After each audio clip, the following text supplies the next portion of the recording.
There is a unique engagement that Jesus is bringing to each one of those disciples. It's not just a blanket call. It is a uniform call upon every follower of Jesus. But what he does at the same time is he engages us right where we are. Whatever you're wrestling with, whatever you're dealing with, whatever your hurts and pains or regrets or shame or whatever your fear is, whatever you bring to the table, Jesus is engaging with you uniquely based on what you're walking through.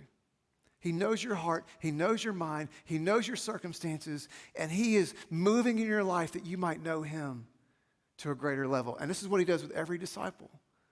Now, for us to fully grasp that, we need to get a better sense of who's at the table, but not only that, where are they at the table, and what is the invitation that Jesus brings?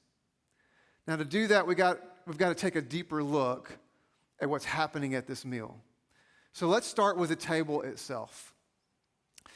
The Passover table, or the table around any special meal in the first century Jewish life or Middle Eastern life, was called a triclinium. Just a fancy word that means it's a low table with three sides. And it was a table that wasn't high, that you pulled a chair up under like we're used to. It was low to the ground. You would come up, and typically you would lean on one arm, and you would have your feet behind you, and you would eat with one hand. Now, it begins to create a picture for us of how Jesus washed feet. If they're leaning up against the table with their feet behind them, he would go one at a time, washing their feet, leaning there behind them. And what's more important is that as they came to the table, there were positions around the table that signified your place in that group.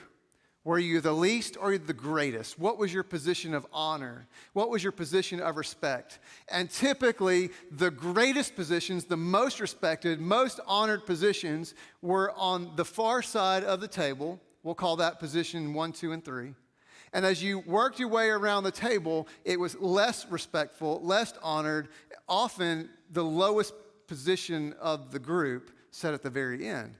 Brings to mind when Jesus says, when you go to a party, when you go to a gathering, don't find the position of honor, right? But let yourself be seated at the lower position. That's what he's talking about. And so we're working away, and we actually, from Scripture, can discover where a few of the disciples sat along with Jesus.